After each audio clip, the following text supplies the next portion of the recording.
नमस्कार, न्यूज़ 24 देख रहे हैं आप। मैं हूँ आपके साथ डॉक्टर मीना शर्मा। बीजेपी में आने वालों का सिलसिला भी रुका नहीं है। आज भी बीजेपी जॉइन कर रहे हैं कांग्रेस के लोग। लंबी सारी लिस्ट आई है। उस लिस्ट में लोग कितने ताकतवर हैं, उनके आने से क्या असर होगा बीजेपी में, कांग्रेस को कितना नुकसान होगा और ये सिलसिला कब तक चलता रहेगा? ये सवाल है। इन सवालों के बीच में एक बड़ा सवाल ये है कि आरएलपी, राष्ट्रीय लोकतांत्रिक पार्टी, हनुमान बेनीवाल की पार्टी जो है, वो इस चुनाव में कितनी बड़ी भूमिका निभाएगी? क्या हनुमान बेनीवाल वाकई में हनुमान बनेंगे?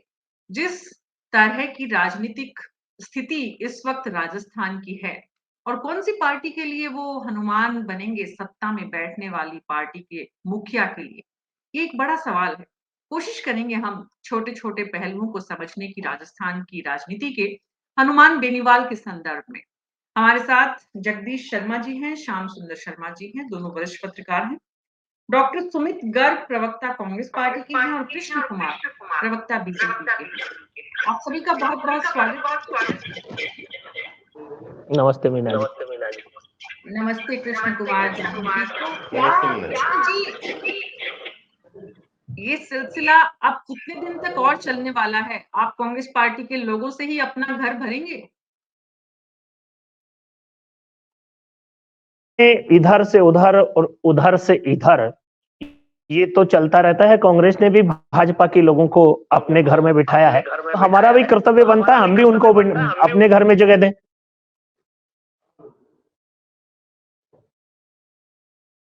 शायद ऑडियो प्रॉपर नहीं आ रहा है क्या मीना जी? मतलब बस इतनी सी ही बात है, इससे ज्यादा नहीं है इसमें कुछ। आना जाना चलता रहता है, घर अदला बदली भी चलती रहती है। जितनी सहजता से आप बोल रहे हैं, वाकई में उतना सहज है या फिर कृष्ण कुमार जानू जी दरअसल बीजेपी के पास कार्यकर्ताओं की भारी कमी आ गई है, किल्लत आ गई है कि वो कांग्रेस पार्टी के लोगों को इस तरह से अपनी पार्टी में शामिल कर रहे हैं। मीना जी, कार्यकर्ताओं की कमी नहीं आई। ये जो राजनीति में सय और मात का खेल है, अगर वो हमें पटकनी देने की कोशिश कर रहे हैं, उनके दाव से हम उन्हें पटकनी देने की कोशिश कर रहे हैं। राजनीति की सच्चाई यही है।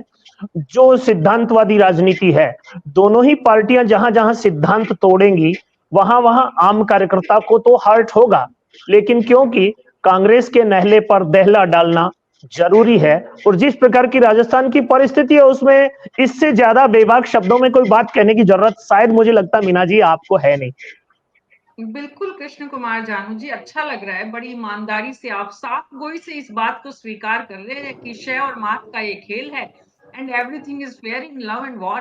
तो ये तो वॉर है, राजनीति है, सब कुछ यहाँ पर जो है वो। डॉक्टर सुमित गर्ग, ये जो शय और मात का खेल है, इसमें जो आपके लोगों के आपसे छिटकने का जो डर है, वो कांग्रेस पार्टी को परेशान कर रहा है।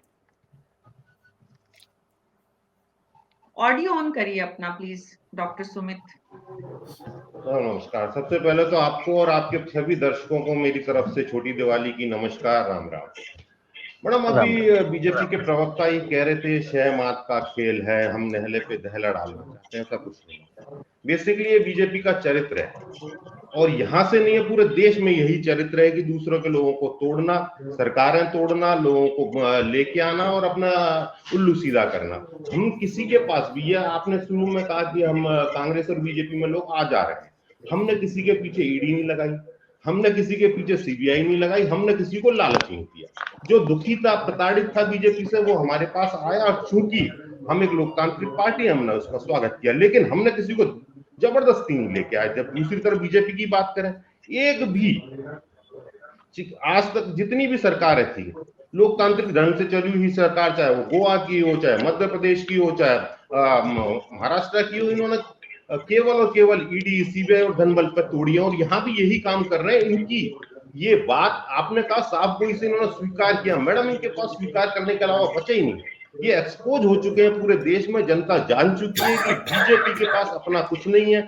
इनका सबसे बड़ा अगर चुनावी हथियार कोई है तो वो ईडी है और सीबीआई है और धनबल है, और उसके बल पे ये यहाँ भी यही करना चाहते हैं, लेकिन जनता करेगी नहीं। 3 दिसंबर को परिणाम आपके सामने होंगे। कांग्रेस की सरकार, बहुमत की सरकार जयपुर में पुनर्स्थापित होगी।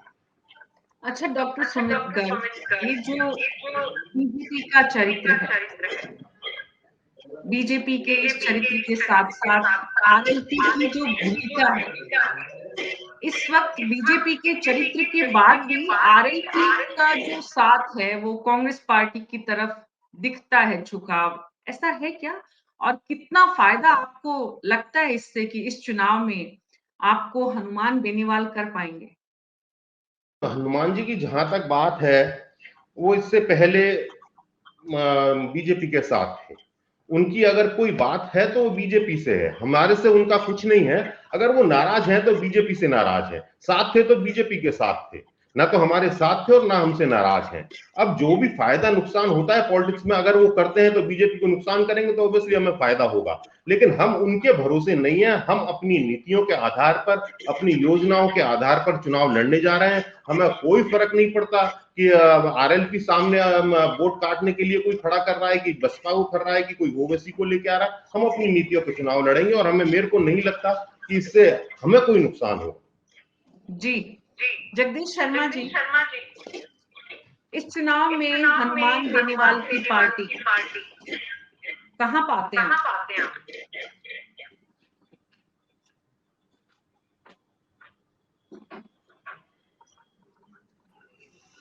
मैडम, आरएलपी जो है ये आज फिर हो रहा है।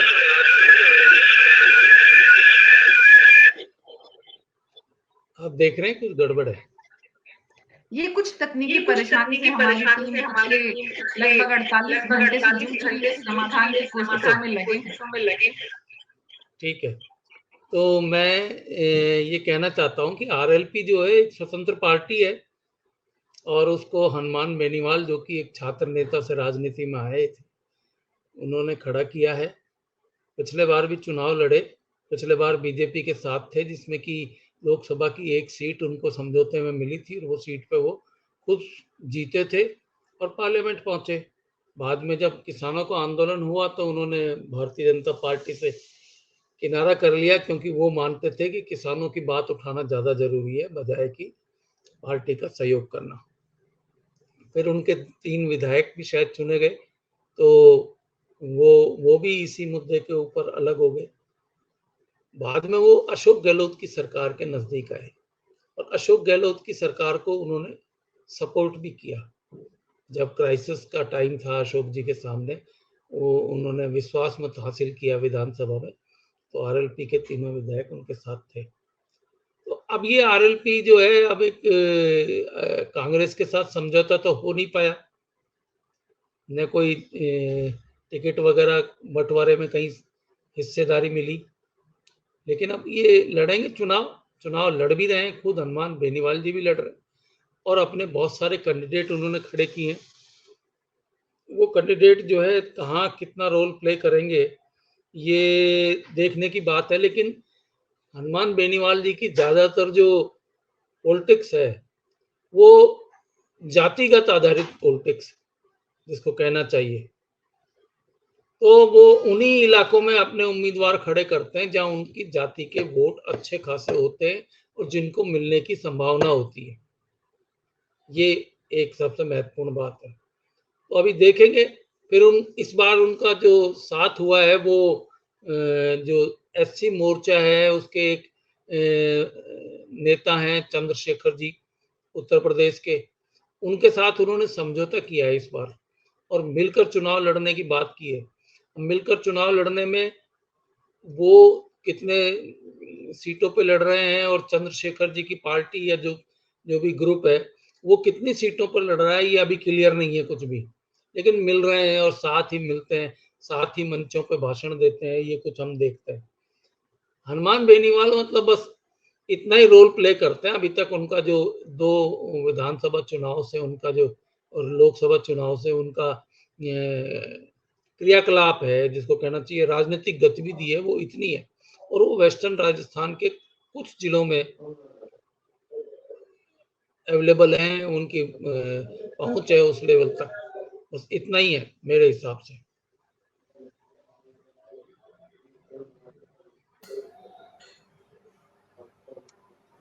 ये बात समझ में आती है जगदीश शर्मा जी। श्याम सुंदर शर्मा जी, आरएलपी की इस पूरे चुनाव में कितनी सीट पर आप थोड़ा असर जो कैलकुलेशन बीजेपी और कांग्रेस के कैंडिडेट हैं उन पर बिगड़ता हुआ देखते हैं मोटा मोटी? देखिए मीना जी, शुरुआत में जिस प्रकार से शोर शराबा जितना अधिक हो रहा था, उतना प्रभाव ढंग से टिकट देने में, टिकट को लोगों को ला पाने में इतना सफल नहीं हो पाया हनुमान बेनीवाल। निश्चित तौर पर उन्होंने अभी 73 उम्मीदवार अपने खड़े किए हैं। वो जो सहयोगी केतली वाले हैं, जो कि आजाद पार्टी से, उनको दिखावा है कि हमको एससी के वोट मिल जाएंगे, करीब 30 या 32 उन्होंने भी खड़े किए। अब देखिएगा कि कुछ लोग तो हैं जो कि प्रभावशाली तरीके के लोग हैं, उनको इन्होंने उतार दिया।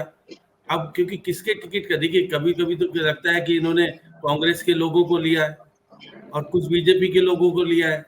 अब वो किस प्रकार से प्रभावित, 3 सीटें थी इनकी, और देखिए कि ये हमेशा ही बीजेपी के साथ रहे थे शुरू में तो।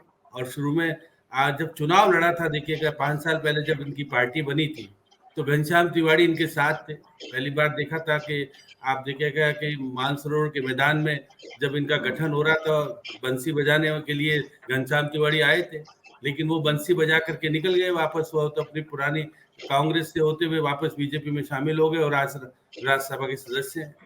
और देखिए हनुमान बेनीवाल के करीब हुआ करते थे करोड़ीलाल मीणा, वो भी पार्टी बना के घूमते थे पहले, अब वो भी छोड़ छाड़ के राज्यसभा के सदस्य और अभी सवाई माधोपुर से चुनाव लड़ रहे हैं। और अभी बार बार कहा जा रहा था कि हनुमान बेनीवाल कांग्रेस का समर्थन करेंगे, कांग्रेस के साथ हेलीकॉप्टर के साथ घूमेंगे। अभी तक हेलीकॉप्टर दिखा नहीं, अभी तो केवल जब खुद गए थे फार्म भरने के लिए तो हेलीकॉप्टर में गए थे जयपुर से।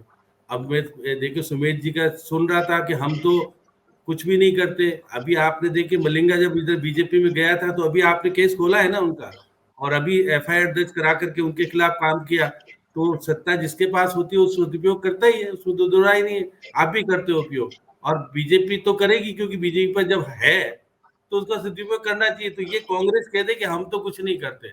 आपके समय में भी सुप्रीम कोर्ट ने कहा था कि सीबीआई पिंजरे में तोते के समान है, वो तोता आपके अनुसार बोलता था पहले। अब क्योंकि बीजेपी के पास सत्ता है तो बीजेपी के पास है साधन, तो उपयोग हो रहा है। तो ये कहना कि देखिए दोनों पार्टियां सीधी सीधी तौर पर कि सत्ता कैसे हासिल किए जाए। अभी कृष्ण कुमार जी जानू सही कह रहे थे, वो उनके सगे नहीं रहे तो आपके पास आकर के कितना सहयोग करेंगे। तो आप पता है आज भी देखिएगा पूर्व मंत्री अशोक तंवर पहले कांग्रेस से चुनाव लड़ा, नहीं चला तो निर्दलीय लड़ लिया, फिर वापस कांग्रेस में आ गया, टिकट नहीं दिया तो अब तंवर साहब इनकी पार्टी में, जानू जी की पार्टी में आ गए। एक राम गोपाल बेरवा है जो पहले मंत्री थे, वो भी आज इनकी पार्टी में आ गए। और मैं देख रहा था कि जो महापौर बनाया था इन्होंने, सुमित जी की पार्टी ने, दादीज को, अब अशोक गहलोत को छोड़ करके इनकी पार्टी में आ गए। गजेंद्र सिंह शेखावत कह रहे कि मेरा भविष्य उज्जवल हो जाएगा। अब हनुमान बेनीवाल 2 से चुनाव लड़ने की बात हो रही थी पहले, एक ही से लड़े, उनको पता था कि 2 से चुनाव लड़ूंगा तो मेरे को कमजोर मानेंगे लोग।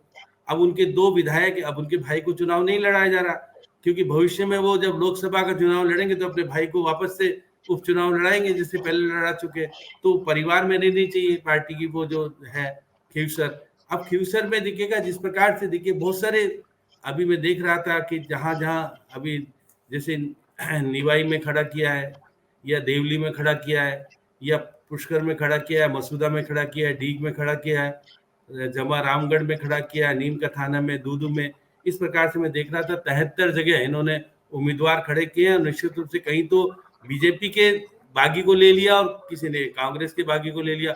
अब इनकी अब देखिएगा जब उपचुनाव हुए थे, अभी मैं देख रहा था जब उपचुनाव हुए थे तो इन्होंने कहा था हमको हमारे सरदार शहर में 46,628 वोट आए। तो देखिए आरएलपी के वोट तो थे नहीं, थे तो उस व्यक्ति के जो कि अपने दम पे चुनाव लेके आया था, क्योंकि आरएलपी के नाम पे चुनाव लड़ा था इसलिए उसको हावी मान लिया। तो उन्होंने कहा चलो, बीजेपी ने कहा हम टिकट देते हैं, आप आ जाओ हमारे पास, उस निर्दलीय को लेके चल दिया था। ये तो देखिएगा कि अब कह रहे हैं ना सत्ता के लिए कुछ भी करेंगे। देखिए कृष्ण कुमार जानू जी ने कहा कि सत्ता के लिए कुछ भी किया जा सकता है।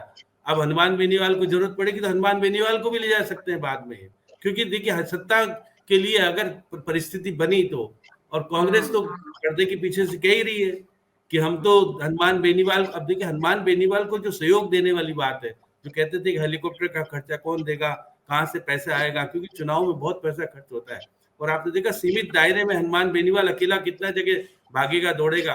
पहले तो देखिए विधानसभा का चुनाव तो इंडिपेंडेंट तरीके से लड़ा था 2018 में, लोकसभा के चुनाव में देखा कि 3-4 सीटें बिगड़ जाएगी, इसलिए बीजेपी ने पासा डाला और हनुमान बेनीवाल को अपने पक्ष में कर लिया। अब हनुमान बेनीवाल की पार्टी को अपने में विलय नहीं कर पाए। आप पार्टी ने भी पासा फेंका था कि मुख्यमंत्री तुमको बनाते हैं, विलय कर लो।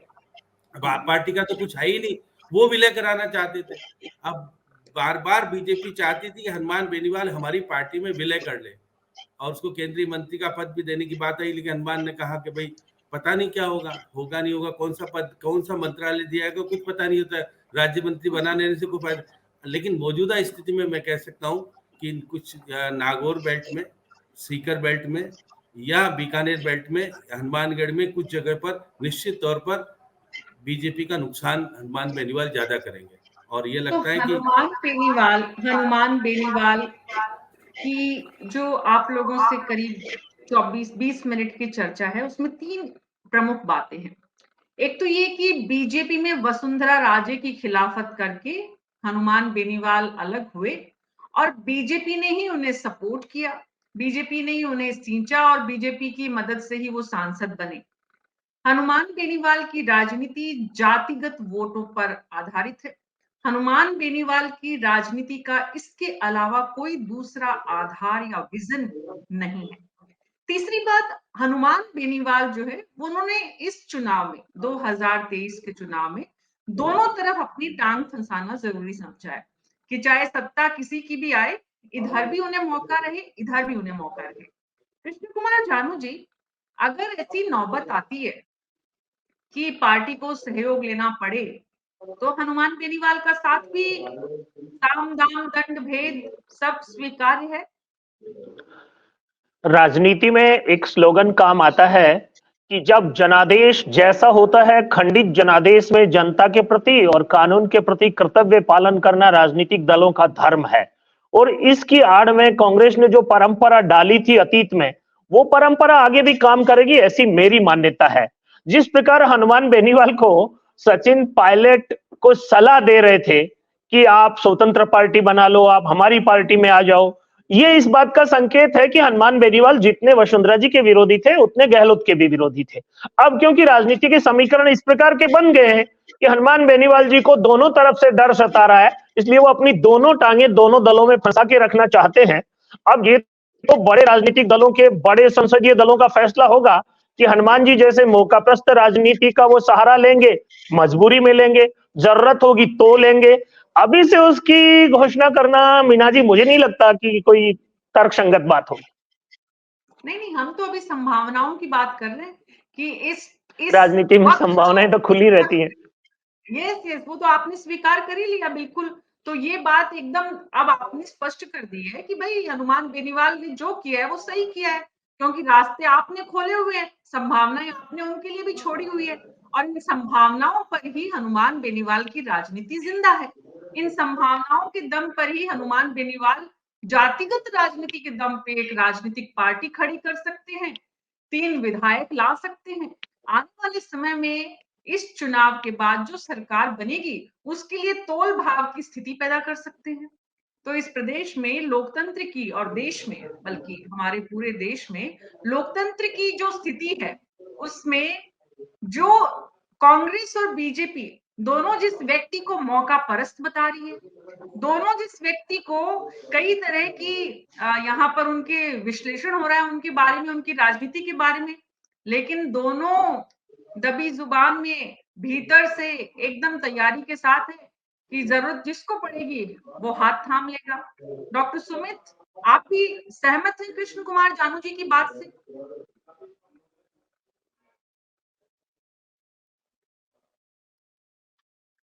तो हम उनका साथ ले लेंगे। तो इन्होंने ये तो स्वीकार कर लिया कि ये बहुमत नहीं पाने जा रहे हैं। इन्होंने एक हार तो अभी यही स्वीकार कर ली कि हम बहुमत नहीं पा रहे हैं, हमें अनुमान की जरूरत पड़ेगी। और जहां तक हमारी बात है मैडम, हम पूर्ण बहुमत की सरकार बनाने जा रहे हैं, हमें किसी की जरूरत नहीं पड़ेगी। और बीजेपी अपनी हार आज ही स्वीकार कर ली है। कृष्ण कुमार जी का मैं आभारी हूं कि इन्होंने ये हिम्मत करी और ये गरेज दिखाया कि हाँ हम हारने जा रहे हैं, हमें किसी की बैसाखी की जरूरत है। हमें किसी की जरूरत नहीं है, कांग्रेस बहुमत की सरकार बनाने जा रही है और 3 दिसंबर को हम जयपुर में कांग्रेस की बहुमत की सरकार पुनः स्थापित करेंगे। तो कांग्रेस कितना बहुमत मीना जी लेकर आ रही है वो तो टीवी चैनल्स के सर्वे बता रहे हैं। नहीं सर, वो टीवी चैनल्स के सर्वे पता ही, मैनेजमेंट की राजनीति कर रहे हैं, देश इसको बहुत अच्छी तरह से जानता है। संभावनाओं का खेल है, आप खुद स्वीकार कर चुके हैं, तो उस खेल में जो है वो आनंद लेने का अधिकार तो सभी को है। और डॉक्टर सुमित गर्ग अगर लेकिन ये आशावादी हैं तो ये अधिकार उनके डॉक- पास है ना, ये अधिकार बिल्कुल, उनके पास है। मैंने संभावनाओं पर मेरी राय रखी थी, हार स्वीकार नहीं की है। वो तो टीवी चैनल्स और जनता राजस्थान की बता रही है, जिस प्रकार से गहलोत साहब की विफल सरकार रही है, होटलों में छुपती रही है, एक दूसरे पर संदेह करती रही है, अब भी कर रही है। और उसके बावजूद पिछली सरकार में भी गहलोत साहब ने कितने निर्दलीय लड़ाए थे और कितनों को लेकर जोड़ तोड़ की सरकार बनाई है कांग्रेस में गहलोत साहब की जादूगिरी का। जब भी वो मुख्यमंत्री बने, खुद के बहुमत पर, खुद की ताकत पर, दूसरों के नाम पर चुनाव लड़ते हैं, जुगाड़ तिगाड़ करके मुख्यमंत्री बन जाते हैं। परंपरा है, भाजपा जब भी आई है 120 आई है, 163 आई है, और इस बार आ रही है तो भी 150 के पार ही आने वाली है। चिंता ना करें डॉक्टर साहब। अरे कृष्ण कुमार जानू जी, जब आपने कह ही दिया और खुले दिल से कह दिया तो स्पष्टीकरण की कहाँ जरूरत है? आपने जो कहा उस पर रहिए। क्यों आपको डॉक्टर सुमित गर्ग को, राजस्थान की जनता को स्पष्टीकरण देने की जरूरत है? वो तो सबने देखा ही है 5 साल में कि अशोक गहलोत जी ने कैसे सरकार बनाई, कैसे चलाई, उसमें आरएलपी की कितनी मदद मिली, आरएलपी के आपके सांसद, आपके सहयोग से सांसद बने, उन्होंने किस तरह की भूमिका निभाई, वो सबने देखा ही है। अब तो मुद्दा ये है जगदीश शर्मा जी, इस प्रदेश में आरएलपी जैसे राजनीतिक दल की जगह कर पाए, ये कैसे हुआ कि वो जगह अभी भी हम डिस्कस कर रहे हैं, हम उस पर विचार कर रहे हैं कि उसकी बड़ी भूमिका होगी सरकार बनाने में। मौका परस्त व्यक्ति जो यहाँ सब लोग बोल रहे हैं। देखिए मीना जी, ये लोकतंत्र है और संसदीय लोकतंत्र के जो क्रियाकलाप हैं उनमें सबको स्वतंत्रता है। वो पार्टी बनाए, आपने इलेक्शन कमीशन के जो आंकड़े देखे होंगे शायद पिछले दिनों में, कि हिंदुस्तान में 1,500 के करीब पॉलिटिकल पार्टियां हैं, 1,400 समथिंग कुछ, मतलब 1,500 के करीब पॉलिटिकल पार्टियां हैं। लेकिन हम कितनी पॉलिटिकल पार्टीज को जानते हैं, कितनों के साथ हम काम करते हैं, कितनों के साथ काम करते हैं? ये ऐसा ही मुद्दा है। आरएलपी भी उनमें से एक है जो बहुत सारी पार्टियां हैं, और बड़ी संख्या में जो है पार्टियां ऐसी हैं जो रीजन्स में, क्षेत्रों में, कहीं राज्यों के किसी खास इलाके में, एक दो जिले में, या इस तरीके से ऑपरेट होती हैं, या उनका जो कुछ भी अवेलेबल है सुख साधन वो सारे के सारे वहीं पर है। ऐसी सूरत में आरएलपी भी अगर अपनी आजमाइश करती है राजनीतिक तौर पर, तो इसमें मैं तो बुरा नहीं मानता, और बुरा होना भी नहीं चाहिए, क्योंकि लोकतंत्र है, सबको स्वतंत्रता है, कोई किसी के साथ भी लड़े, किसी के साथ भी लड़े। अब पिछली बार अशोक गहलोत जी की सरकार संकट में पड़ी, अपने खुद के कारणों से पड़ी, खुद के यहाँ पर विभाजन था विधायक दल में, विधायक अलग भी गए, बाहर भी घूम कर आए, विधायक मानेसर वगैरह, खुद भी घूमते रहे इधर उधर, कभी जैसलमेर जाके होटल में बैठ रहे हैं, कभी कहाँ बैठ रहे हैं, और उन्होंने अपनी सरकार को बचाने के लिए एक भी निर्दलीय, एक भी दूसरी पॉलिटिकल पार्टी के आदमी को वो नहीं छोड़ा, बकाया जिसको बोलना चाहिए कि टच नहीं किया हो। तो ऐसी सूरत में क्या होगा? फिर यही होगा कि ये आरएलपी जैसी पार्टियां होनी चाहिए, समाज बीएसपी के कुछ विधायक होने चाहिए, कुछ दूसरे और छोटे दलों के विधायक होने चाहिए, तभी तो अशोक गहलोत सफल होंगे सरकार बचाए रखने के लिए, वरना वो सरकार कैसे चलाते हैं आप देखिए। तो इनका वजूद तो जो है वो सिस्टम में जरूरी है, राजनीतिक सिस्टम में ये कहीं न कहीं अपना छोटा मोटा रोल प्ले करते हैं, और कई दफे तो बहुत क्रूशियल रोल प्ले करते हैं। आपको ध्यान है कांग्रेस का? जगदीश शर्मा जी, मुद्दा ये है कि मुख्यमंत्री अशोक गहलोत या ऐसे ही दूसरे प्रदेश के कुछ नेताओं की जो भी रणनीति है, स्ट्रैटेजी है, पॉलिटिकल जो गेम है, उसके जो पार्ट्स हैं ये, उसमें जनता को क्या मिलता है? और जनता इस बात को समझ क्यों नहीं पाती है? आज की तारीख में क्या जनता को इस बात को समझने की जरूरत नहीं है कि आरएलपी का बुनियाद क्या है, आरएलपी के विधायक बनने से क्या हासिल होगा, उनको जनता को क्या मिलेगा? जी ऐसा है कि जनता तो बाद में सोचती है, वो जब कभी मौका लगेगा, हो सकता है इस बार भी मौका हो उसके सामने। लेकिन देखिए, ये कांग्रेस पार्टी का एक करैक्टर है। कांग्रेस पार्टी ने देश की सबसे बड़ी राजनीतिक जो स्थिति है, प्राइम मिनिस्टर की पोस्ट, उस तक के लिए भी ये काम किया है। झारखंड के जो आज मुख्यमंत्री हैं, उनकी सरकार अगर नरसिम्हा राव जी की गवर्नमेंट को सपोर्ट नहीं करती, वो पार्टी उनकी झारखंड मुक्ति मोर्चा वो नहीं करती, तो सरकार नहीं चलती। और ये इतनी प्रूवन चीज है कि सुप्रीम कोर्ट तक केस गया और सुप्रीम कोर्ट ने माना कि इनको पैसे खिलाकर लाया गया था, उनके अकाउंट में पैसे मिले थे सबके। तो ये तो कभी भी हो सकता है।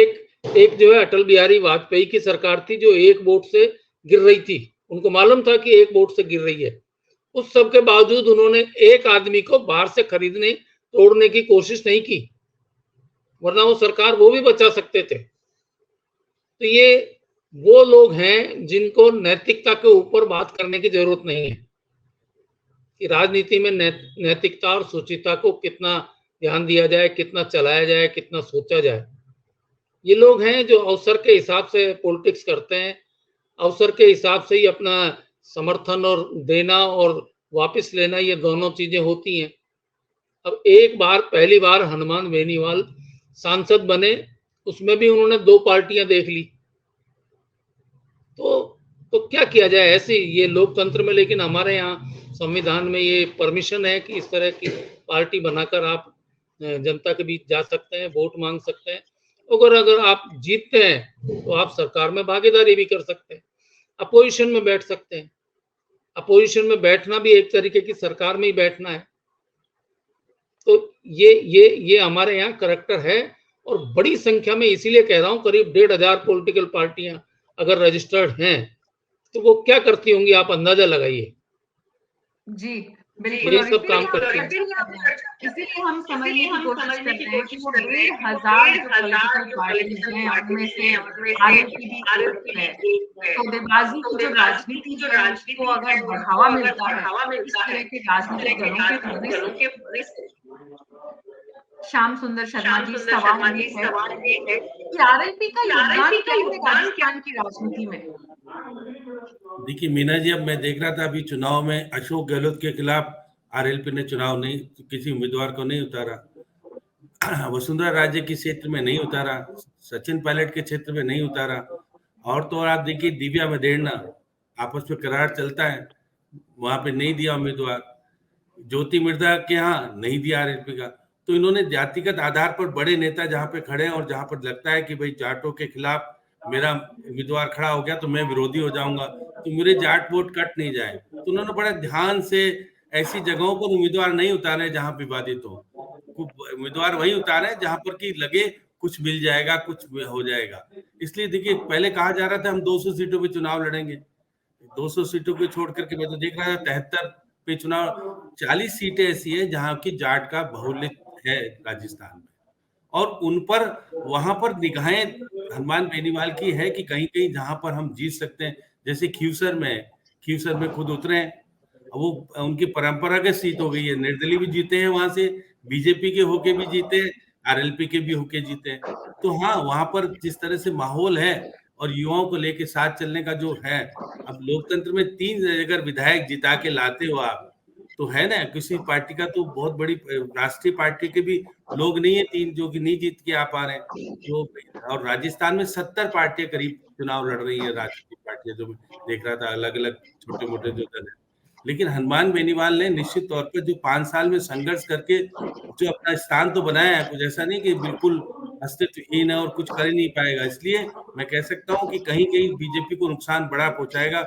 और देखिए कि स्ट्रेटेजी के तहत अगर कांग्रेस ने पीछे पर्दे के पीछे से कोई समझौता किया होगा तो फायदा हो सकता है, उनको बहुत जगह नुकसान होने की संभावना होती। और देखिए, जीत के बाद अगर जरूरत पड़ती है तो फिर वो परिवार का हो जाता है, फिर वो अपना हो जाता है, सब कुछ है कि भाई देखिएगा सबको अगर बनाना पड़े, अगर जेजेपी को शामिल करके अगर मुख्यमंत्री बनाना पड़ा बीजेपी को हरियाणा में, तो ये जानते हैं। इसलिए कृष्ण कुमार जी जानू जी ने बिल्कुल साफ कहा कि जरूरत पड़ेगी तो भाई कुछ भी हो सकता है। अब ये डॉक्टर साहब कह रहे थे कि हमको तो जरूरत नहीं है भाई। 99 का चक्कर आपको ही पड़ा था 2018 में, जब आपके पास तो सब कुछ था, तो आपको जरूरत पड़ी थी तो सब कुछ को इकट्ठा, कुनबे को इकट्ठा करके आप ही सत्ता में आए थे ना सामने। तो अब अभी से आप ये मत कीजिए कि हमको तो बिल्कुल, हम तो बहुत ही प्रचंड बहुमत 156 जो मिशन लेके मुख्यमंत्री चल रहे हैं वो ले ही लोगे या ये ले लेंगे। राजस्थान में बहुत सारी परिस्थितियां कभी कभी ऐसी बनी है, जगदीश जी उसके गवाह हैं, कि यहाँ पर उन लोगों की जरूरत पड़ी है जो कि कभी कुछ नहीं थे, उनको आज जो आप देखिए रोहतास की बात करते, कौन निर्दलीय है? आप देखिए जगमाल कहाँ थे कहाँ आ गए और कहाँ चले गए, अभी है नहीं दुनिया में। जगत जो भी अभी है नहीं दुनिया में, कहाँ थे कहाँ चले जाते हैं। तो ये देखिएगा क्या बहुत सारे दल के लोग हैं, जीत के कहाँ से कैसे आ जाते हैं, उसके बाद उनकी अहमियत जब बन जाती है, जबकि पार्टी अल्पमत में आती है, बहुमत में आती है, तो फिर जरूरत नहीं पड़ती, फिर तो चलो कोई बात नहीं है, एक ढेर में खड़े हैं तो रह रहेंगे। तो ऐसी स्थिति में राजस्थान में परिस्थितियां बनी है और पूरे के पूरे दल शामिल हो गए हैं। पूरा दिग्विजय सिंह दल शामिल हुआ था जनता पार्टी के समय में, क्या कुछ हुआ था सब जगह सब जाहिर है। तो ये देखिएगा बेरू सिंह जी के जमाने में कैसे, और मोहनलाल सुखाड़िया के टाइम से ये शुरू हुआ और अभी तक बरकरार है। अभी भी कहीं अगर जरूरत पड़ेगी तो ये दल आएंगे काम में, ऐसा नहीं कि नहीं आएंगे। और देखिएगा कि हनुमान बेनीवाल तो कहता है कि मैं कितने जीत गया हूँ पता नहीं, लेकिन लोकसभा में जब जरूरत पड़ेगी तो देखिए भाजपा जैसी पार्टी को, और देखिए जावड़ेकर आए थे जब शामिल कराने के लिए, वसुंधरा जी तो पार्टी में आपको कार्यालय में नहीं आई थी जबकि जयपुर में मौजूद थी। तो देखिए है कोई विरोधी किसका भी हो, लेकिन पार्टी के लिए हितकर है तो हम शामिल कर लेंगे, उसमें कोई दिक्कत नहीं आएगी। प्रधानमंत्री का फोन कराना पड़ेगा तो कोई भी दिक्कत नहीं है, केंद्रीय मंत्री को भेजना पड़ेगा। हम तो देखते हैं कि दादी जैसे को प्लेन में बैठा करके अगर भाजपा जयपुर ज्वाइन कराने जाती है तो जानू जी बता दीजिए कितने महत्वपूर्ण है वो गजेंद्र सिंह शेखावत के लिए, किसके लिए प्लेन भेजा गया स्पेशल। और देखिए शहर मंत्री और जय प्रभारी और सारे लेकर के दिखा के लाए, देखो हम कितने बड़े योद्धा को ला रहे हैं कांग्रेस, और लिया है जाकर शामिल भी करा लिया। राजनीतिक पार्टियों में देखिए जब चुनाव आते हैं तो देखिए बहुत सारे लोग आते हैं जाते हैं और टिकट भी पा लेते हैं, और जैसा कि टिकट दोनों ही पार्टियों ने आपस में दिया। अब ये तो कह रहे थे कि बीजेपी के लोगों को हम चाहते नहीं, किशनगंज में सुमित गर्ग जी क्या हुआ आप बताइए ना, आप किसको लड़ा रहे हो चुनाव? ये तो आपकी पार्टी का बहुत बड़ा नैतिक दायित्व है ना, बहुत बड़े। आप तो कह रहे हो कि हम तो वही को लड़ाते हैं जो हमारी पार्टी के प्रति समर्पित है, उन लोगों को लड़ा रहे हो जो कि आपकी खिलाफत करके कितने वोट लेके आए। कीजिएगा कि आप बहुत स्वच्छ छवि के हैं और सब कुछ ठीक ठाक करोगे, और भाजपा ने तो स्वीकार की, अच्छी बात है, आप स्वीकार आप भी कीजिए कि अशोक गहलोत सरकार को चाहेंगी, और उन्होंने किया है, ऐसा नहीं किया है। यही तो सचिन पायलट आज तक मुख्यमंत्री नहीं बन पाए, अगर जादूगरी नहीं होती, उनके लोग नहीं जीते तो आज भी वसुंधरा जी के कितने लोग खड़े हैं, जानू जी नहीं बैठा पाए ना उनको, बोल हैं वो जीतेंगे तो किधर जाएंगे, वो तो वसुंधरा जी के प्रति। ऐसे अशोक गहलोत के लोग खड़े हैं, जीतेंगे तो कहाँ जाएंगे, वो कांग्रेस के नहीं है, वो अशोक गहलोत के। तो जो राजनीति हो गई है राजस्थान में, दूषित राजनीति का निश्चित तौर पर किसको नुकसान होता है? अगर पार्टी सत्ता सही ढंग से आ जाती है, जिसके पास बहुमत होता है और फिर जरूरत नहीं पड़ती, तो फिर वो कहीं नहीं रहते। राजनीतिक दलों से कहीं ज्यादा व्यक्तिगत जो राजनेताओं के हित हैं, वो जब हावी हुए हैं तब ऐसी स्थितियां बनी। हनुमान बेनीवाल खुद इसकी गवाही है, खुद उनका जन्म और उनकी पार्टी का जन्म भी इसी आधार पे हुआ। अपमानित हुए या आरोप लगे या जिस तरह की शब्दावली का इस्तेमाल उन्होंने किया या उनके साथ जो कुछ भी हुआ, लेकिन सवाल ये है कृष्ण कुमार जानू जी कि ऐसा क्या हुआ कि कुछ समय पहले तक आप, जैसा कि श्याम जी बता रहे थे और हमने सबने देखा है, इतिहास गवाह है कि प्रकाश जावड़ेकर वसुंधरा राजे के मन के बिना भी जब हनुमान बेनीवाल को पार्टी में शामिल करते हैं, और अब आपको लगता है कि उनकी जरूरत पार्टी को नहीं है तो किनारे कर देते हैं। तो वाकई में अब हनुमान बेनीवाल की जरूरत पार्टी को नहीं है, परिस्थितियां बदल गई हैं, आप मजबूत स्थिति में हैं, या कुछ और बात है हनुमान बेनीवाल को लेकर? देखो, हनुमान बेनीवाल और वसुंधरा जी का आपसी जो अहंकार की लड़ाई थी, वो पार्टी पर अगर भारी पड़ रही थी तो पार्टी ने बात करके समन्वय बनाने की कोशिश की। आज उनकी लड़ाई में हनुमान बेनीवाल भी अपनी राजनीतिक दृष्टि से चाहे राजस्थान में जो भूमिका रखते हो, लेकिन पार्टी के लिए जो किसान आंदोलन के नाम पर उन्होंने नौटंकी की और वो अप्रासंगिक हो गए। इसलिए अब इस विषय की चिंता करने की जरूरत नहीं है। राजनीति में अगर फिर वैसी कोई परिस्थिति बनी, फिर कोई जरूरत पड़ी, तो राजनीति में सब संभावनाएं जिंदा रहती हैं। यहाँ ना तो कोई परमानेंट शत्रु होता है, ना कोई परमानेंट मित्र होता है। ये राजनीतिक दलों का मूल सिद्धांत इस देश में अब तक की राजनीति में देखने को मिला है। और मेरी पार्टी भी अगर ऐसा कुछ करती है तो कोई पाप नहीं है। और कांग्रेस ने जो सिखाया है, बाद में बनने वाली सब पार्टियां उसी का तो अनुसरण कर रही हैं। जगदीश शर्मा जी, ये अटल बिहारी वाजपेयी की बीजेपी के नेता तो नहीं लगते हैं कृष्ण कुमार जी?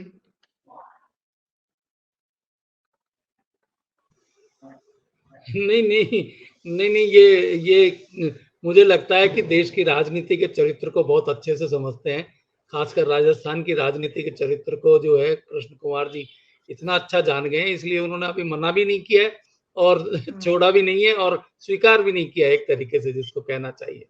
अटल जी वाली जो सिद्धांत था, उस सिद्धांत को स्वीकार भी नहीं किया, छोड़ा भी नहीं। तो ये भविष्य की जो संभावनाएं हैं, उन सबको अपने हाथ में रख के चलते हैं, उन सबको हाथ और एक अच्छी राजनीतिक प्रक्रिया वही मानी जाती है कि सारी संभावनाओं को टटोल कर ही आगे बढ़ा जाना चाहिए। तो वो आगे बढ़ने की सोचते हैं, अच्छी बात है, मैं तो मानता हूँ। साफ बोल भी रहे हैं, वो साफ बोल भी रहे हैं। और तस्वीर जो राजस्थान की दिख रही है, उसमें हनुमान बेनीवाल की श्याम सुंदर शर्मा जी बता रहे हैं कि कुछ जगह वो मजबूत स्थिति में है। डॉक्टर सुमित गर्ग, आपको क्या लगता है कि इस चुनाव में 2023 के इस चुनाव को हनुमान बेनीवाल की राजनीति आगे बढ़ेगी या पीछे जाएगी?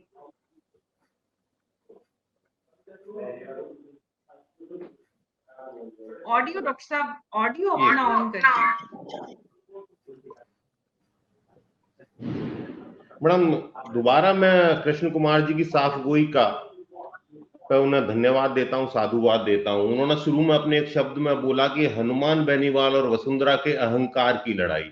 तो इन्होंने ये स्वीकार किया कि कांग्रेस पार्टी, जो पहले जो वसुंधरा जी मुख्यमंत्री थी, कहते थे हम कि ये अहंकारी मुख्यमंत्री है, आज इन्होंने स्वीकार कर लिया कि वसुंधरा जी अहंकारी थी।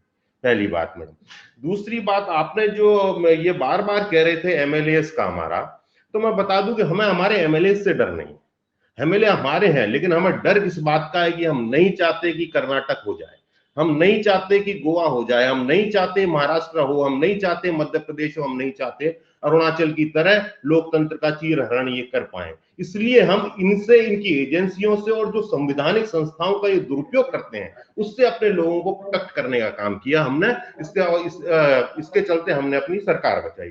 दूसरी बात, आप जो हनुमान जी की कह रही हैं मैडम, ये भविष्य के गर्भ में है। जहां तक हमारी बात है, हमें इससे कोई फर्क नहीं पड़ता कि हनुमान जी चुनाव लड़ रहे हैं या नहीं लड़ रहे।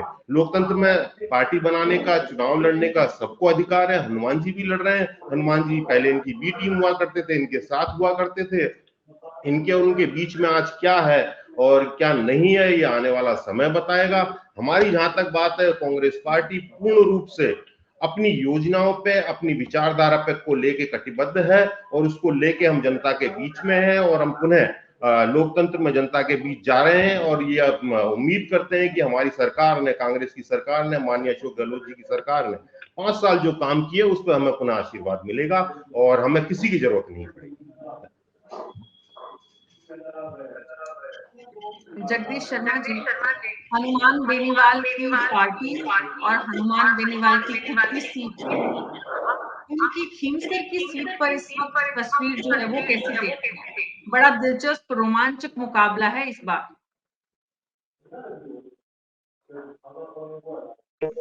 मीना जी, एक ये स्थिति तो श्याम जी को ग्राउंड के बारे में बहुत अच्छी जानकारी है। तो ये तो बहुत सारी सीटों पर है जिस पर कि हनुमान बेनीवाल वो काम करेंगे जिसमें कहते हैं कि खाए नहीं तो डुला दे। इसको बोलते हैं ना कि अगर आप खा नहीं रहे, खीर बनी हुई है, खा नहीं रहे और दूसरे को नहीं मिल रही है, तो डुला दो इसको बिखेर के चले जाओ। तो वो हनुमान बेनीवाल अपना रोल प्ले कर लेंगे ये काम। कई सीटों पर वो खुद तो जीतने की स्थिति में नहीं है, लेकिन किसी न किसी को हराने की स्थिति में जरूर है। देखिए, वो मैं पहले बताया था कि वो जातिगत राजनीति करते हैं, जाटों की राजनीति करते हैं, साफ ही कहना चाहिए। जाटों का रुझान ये रहता है मतदान के दौरान कि वो जो विनिंग कैंडिडेट होता है उसके साथ ही जाते हैं। जाट जो है वो डिवाइड बहुत कम होता है, चाहे वो भारतीय जनता पार्टी का हो चाहे कांग्रेस का हो। भारतीय जनता पार्टी का जाट अगर जीत रहा है तो सारे जाट एक होकर और उधर वोट दे देंगे, और अगर कांग्रेस का जीत रहा है तो सारे वोट कांग्रेस को चले जाएंगे। जाट जो है ना, अपने वोट को डिवाइड नहीं होने देता। ये हमारे यहाँ पर कई कम्युनिटीज में ये करैक्टर है कि वो अपने वोट की ताकत को पहचानते हैं और उस पहचान के साथ ही आगे बढ़ते हैं। जब हनुमान बेनीवाल का कैंडिडेट अगर जीतने की स्थिति में नहीं होगा तो वो दूसरे को काटने के लिए, दूसरे के खराब करने के काम शुरू कर देगा। तो खींवसर से अकेले क्या है, अभी तो बहुत सारी सीटें ऐसी होंगी जो जिन पर उनका जो कैंडिडेट है वो कैंडिडेट खुद अपनी हैसियत इलाके में क्या रखता है, विधानसभा क्षेत्र में क्या रखता है, तो वो न केवल आरएलपी का सपोर्ट उसको है बल्कि खुद की हैसियत से अगर ढंग के वोट ले आता है, वो किसी तरीके से कोई इक्वेशन ऐसी बैठती है तो जीतेगा। कई जीतेंगे मेरे हिसाब से। हनुमान बेनीवाल की पार्टी के 4-5 एमएलए तो आ सकते हैं, ऐसी पूरी संभावना है। जी, श्याम सुंदर शर्मा जी, इन लेकर की खुद की जो स्थिति है वो क्या है बड़े दिलचस्प मुकाबले में, ज्योति मिर्धा और मिर्धा परिवार के 3 लोग, लेकिन इस सीट पर मिर्धाओं के बीच में हनुमान बेनीवाल। देखिए मीना जी, बार बार हो रहा था कि हनुमान बेनीवाल दिव्या मदेरणा के बीच में जो विवाद चलता था, लेकिन चुनाव में किसी प्रकार का कोई विवाद नहीं है। उन्होंने अपने लोगों को कहा कि भाई देखिए, वो उसके उनके ऊपर आरोप नहीं लगे कि मैं उन बड़े नेताओं के बीच में आ गया जिसके कारण कि चुनाव प्रभावित हो गया, इसलिए उन्होंने उन सीटों को छोड़ दिया। वो वहीं पर देखिए, उनके देखिए का जो प्रदेश अध्यक्ष है भोपालगढ़ से लड़ रहे हैं, पहले विधायक बने, वो एससी के हैं। इंदिरा है जो वो मेरठ से चुनाव लड़ रही है, वापस से चुनाव लड़ रही है। वो दोनों तो विधायक हैं और खुद विधायक नहीं थे, सांसद भी, विधायक भी रहे। तो वो मैं मान के चलता हूँ कि 10-12 सीटों पर निश्चित रूप से प्रभावशाली भूमिका उनकी है। अब वो जीतते हैं, 6 जीतते हैं, 4 जीतते हैं, 3 जीतते हैं, वो तो अनुभव है। लेकिन हाँ, मैं कह सकता हूँ कि करीब 2 दर्जन सीटों पर भाजपा को नुकसान पहुंचाने की स्थिति में है। वो कितना नुकसान पहुंचा के हराने की स्थिति में आएंगे, ये तो जब चुनाव परिणाम आएगा सामने उसके बाद। लेकिन अभी जैसे जैसे चुनाव का तेजी आएगी प्रचार प्रसार में, और देखिएगा प्रधानमंत्री जी अब नहीं बोलते हनुमान बेनीवाल के बारे में, अशोक गहलोत हनुमान बेनीवाल के बारे में जिक्र नहीं करते। हम मायावती जब चुनाव में आएंगी, क्योंकि मायावती के जो उत्तर प्रदेश के जो काशीराम वाली पार्टी में आजाद पार्टी है, चंद्रशेखर जी आ रहे हैं, उनको लेकर के वो क्या बोलती हैं अभी पता नहीं। अभी तो क्योंकि अंदर और जेजेपी क्या बोलेगी, क्योंकि जेजेपी भी तो जाट वाली पार्टी है। देखिए आप, हम तो क्या है कि बद्रीराम जाखड़ क्या बलराम जाखड़ को हराने के लिए देवीलाल जी को लाए थे सीकर से, और देवीलाल जी ने जाखड़ को, बलराम जाखड़ को चुनाव हराया था और वो प्रधानमंत्री बने थे जब। तो ये बात सही कि राजस्थान में तो हरियाणा वाले आकर के जीत के भी चले जाते हैं, पंजाब वाले आके जीत के चले जाते हैं। तो अभी भी देखिएगा 30 लोगों को जेजेपी ने खड़ा किया जो कि वो जाट में है। अब हनुमान बेनीवाल भी जाट वाले हो गए। हनुमान बेनीवाल तो बाकी के लोगों को भी देखिएगा, उन्होंने टिकट सभी जाति के लोगों को दिए, ब्राह्मण को भी दिए, जाट को भी दिए, एससी वालों को भी दिए, और जो विष्णुई को भी दिए। तो वो ये बताने का प्रयास कर रहे हैं कि मैं जाट नहीं हूँ, लेकिन जाट की पार्टी उनके ऊपर हावी है, जाट तो है, ये तो निश्चित कहा जा सकता है। भले ही उन्होंने सब पार्टी के लोगों को उतारने का प्रयास किया और बागियों को उतारा, रेवत राम को उतारा। इन्हें देखिएगा नौका में वो क्या करते हैं, 2 बार विधायक रहे हुए वाले व्यक्तियों को लाओगे तो जीत भी सकता है कई बार। ये स्थितियां, वो प्रभावशाली लोग हैं। अब इनका जब है कि वो कि अगर 1 दर्जन से ज्यादा सीटों को जीत करके आ जाते हैं, और जब पार्टी में जैसे कि पूर्ण बहुमत वाली सरकार नहीं बनती, तो ये अब प्रभावशाली भूमिका में आएंगे। अगर पार्टी किसी भी को बहुमत मिल गया और ठीक नहीं रहा तो लोकसभा फिर जीत नहीं पाएंगे। इसलिए विधायक का चुनाव पहले लड़ रहे हैं, तो पहले विधायक तो बन जाओ, भविष्य में लोकसभा बनूं नहीं बनूं पता नहीं। तो इसलिए देखिए हनुमान बेनीवाल के लिए राजनीतिक तौर पर समझदारी से काम कर रहे हैं, क्योंकि अभी कह रहे हैं कि बहुमत आएगा, 156 का मिशन लेके मुख्यमंत्री जी चल रहे हैं। वो चले भले तो सचिन पायलट को साथ लेके नहीं चल रहे, लेकिन खुद 107 गारंटी खुद ही दे रहे हैं। और वो देखिएगा जिस प्रकार से 1000 कैंप लगाने की बात हो रही है, भाई पार्टी का कैंप लगा रहे हो या अशोक गहलोत का कैंप लग रहा है? पहले लगा चुके हो कैंप, महंगाई से राहत दे चुके, अब इधर भी रजिस्ट्रेशन करा रहे हैं, 2 करोड़ तक लोग पहुंचेंगे। कैसे पहुंचोगे? देखिए ईआरसीपी के मामले को लेकर के गए थे, 2 ही बैठक करा पाए, कहते उन 13 जिलों में जाएंगे, गए क्या? तो अशोक गहलोत इस पार्टी में जिस तरह का प्रचार प्रसार करता है, अभी देखिए प्रियंका गांधी और राहुल गांधी जब फील्ड में आ जाएंगे तो अशोक गहलोत साइड लाइन हो जाएंगे, जैसे कि बार बार सचिन पायलट कह रहे हैं कि राहुल गांधी आएंगे, सचिन पायलट हो गया, हमारी प्रियंका गांधी आएगी तो हमारा प्रचार प्रसार तेज होगा। वो मुख्यमंत्री को प्रचार प्रसार का जिम्मा नहीं देना चाहते और खुद को साथ लेकर नहीं चलना। गर्ग साहब मैं बता रहा हूँ कि मुख्यमंत्री जी मिले तो आप कहना भी, मैंने तो एक बार कहा भी भाई आपके जोड़ीदार को साथ रखो तो आपकी पार्टी का भविष्य उज्जवल होगा। नहीं तो देखिए जानू जी की पार्टी ने जो बरसात में जिस तरह मेंढक कूद कूद के आ रहे हैं, इनके बहुत सारे अधिकारी आ गए, सब कुछ आ गए। अब ये कह रहे हैं कि हमारी कुनमा बढ़ रहा है, कुनमा तो पहले ही बिस्कोल से बहुत बढ़ चुका है जानू जी, उनको संभाल के रखना। अभी तक आपके यहाँ बड़ी दिक्कत आती है, पार्टी में इतने मेंबर हैं कि एक साथ बुला करके अधिवेशन भी नहीं कर सकते। तो इसलिए जानू जी बहुत ज्यादा लोगों को इकट्ठा करना भी, बाद में मेंढक उतक के वापस भी चले जाते हैं। कई बार होता है कि उनकी जरूरत पड़ती है तो आपके पास, जैसे ज्योति खंडेलवाल आ गई, नहीं दिया, सुरेश मिश्रा आ गए, नहीं दिया कुछ भी, तो कूद के कहीं भी चले जाएंगे, उनका तो कोई भरोसा नहीं है।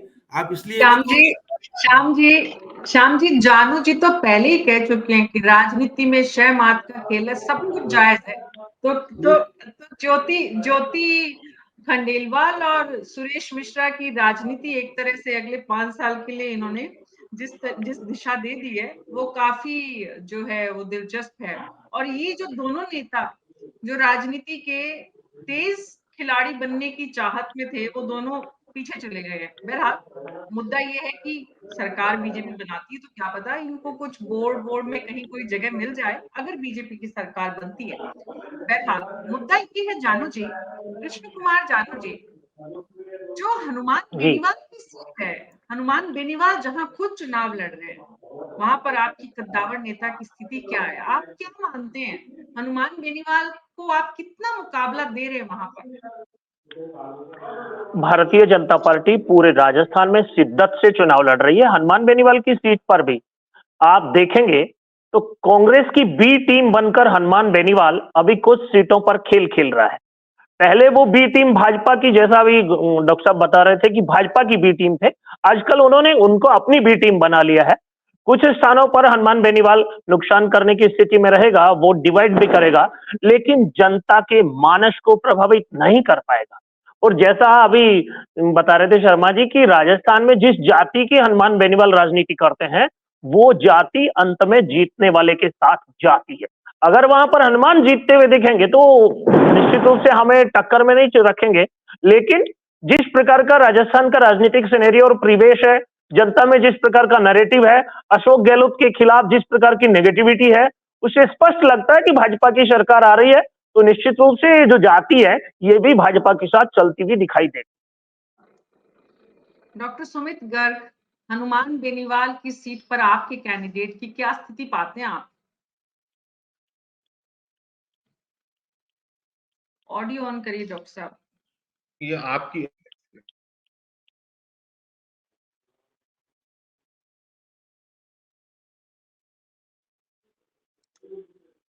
डॉक्टर साहब आपका ऑडियो ऑफ है, ऑडियो। ये शायद आपकी साइड से हो रहा है बार बार। मीना जी, ये राहुल जी और प्रियंका जी की जहां तक बात थी, राहुल जी और प्रियंका जी निसंदेह हमारे सम्मानीय नेता हैं, आदरणीय नेता हैं, राष्ट्रीय नेता हैं, और चूंकि पार्टी चुनाव लड़ रही है तो हमारे राष्ट्रीय नेता आएंगे। लेकिन ये और अशोक गहलोत साहब की जहां तक बात है वो हमारे मुख्यमंत्री हैं और हम कलेक्टिव लीडरशिप को लेकर चुनाव लड़ रहे हैं। हमारे यहाँ ये नहीं होता कि वो आ गया और वो छिप गया, ऐसा कुछ नहीं है। हम सारे ही नेता हमारे जितने भी हैं सभी सम्मानीय हैं और उनको लेके हम चुनाव लड़ रहे हैं। अब बात आती है, कृष्ण कुमार जी ने कहा कि हनुमान बेनीवाल जी हमारी बी टीम है, हमारी कोई ए टीम नहीं है। हम ए टीम अगर कोई है तो हम हैं, हमारी कोई बी टीम नहीं है। बी टीम बनाने का शौक और कल्चर जो है वो बीजेपी के पास है, चाहे वो ओबीसी जी हो। बी टीम किसकी? बीजेपी की। बसपा बी टीम किसकी? बीजेपी की। ये पूरा देश जानता है, मैं नहीं कह रहा, पब्लिक डोमेन में है ये, हर हिंदुस्तान का नागरिक जानता है कि ये बी टीम लाके वोट कटवा राजनीति अगर कोई करता है तो भाजपा करती है, हम बिल्कुल नहीं करते। एक बात बड़ी गंभीर बोली मेरे साथी कृष्ण कुमार जी ने कि जाट जीतने वाले के साथ जाता है। मैं बड़ी विनम्रता से कहना चाहता हूँ कृष्ण कुमार जी, किसी भी समाज को आप स्वार्थी होने का तमगा न दें, ये ठीक नहीं है। जाट समाज जो है उसने देश के लिए जान दी और आज भी सबसे ज्यादा फौजी अगर किसी के समाज के मिलेंगे तो वो जाट समाज के मिलेंगे। मैं आपसे पुनः निवेदन करता हूं, कृपया करके किसी समाज के लिए इस तरह की भाषा का इस्तेमाल नहीं करें, ये किसी भी और वो पब्लिक फोरम पे किसी रूप में भी ठीक नहीं है। हनुमान जी की जहां तक बात है, हमें नहीं लगता कि हमारे इससे कोई फर्क पड़ रहा है। हमारे सभी कैंडिडेट बड़ी अच्छी स्थिति में है। हनुमान जी का अगर किसी पर फर्क पड़ेगा तो बीजेपी पे पड़ेगा और अगर वो किसी को हराएंगे तो बीजेपी को हराएंगे। हमें हनुमान जी की तरफ हमने देखना, सुनना, समझना बंद कर। जी, बहुत बहुत शुक्रिया आप सबका इस चर्चा में शामिल होने के लिए। तो हनुमान बेनीवाल के लिए 2023 का ये जो चुनाव है, ये निर्णायक चुनाव है दरअसल। हनुमान बेनीवाल इस चुनाव में कैसी परफॉर्मेंस दे पाते हैं, इससे उनका भविष्य तय होगा। हनुमान बेनीवाल ने अपनी जो स्थिति अब तक बनाई, उसका आधार अलग था और इस बार के चुनाव के बाद जो उनकी स्थिति बनेगी, निश्चित रूप से राजनीतिक प्रमुख दल कांग्रेस और बीजेपी की जो रणनीति होती है, उसका हिस्सा हनुमान बेनीवाल पहले भी थे और इस बार भी है। लेकिन इस बार का चुनाव पिछले चुनाव से कहीं अलग है और इस चुनाव में हनुमान बेनीवाल किस स्थिति में पहुंच पाते हैं, ये देखना काफी दिलचस्प होगा। क्या वो अपनी जगह बढ़ा पाते हैं या पीछे जाते हैं? ये सवाल भविष्य के गर्भ में है, लेकिन तस्वीर इस वक्त जो दिख रही है, वो ये है कि अभी उनके लिए बड़ी चुनौती है।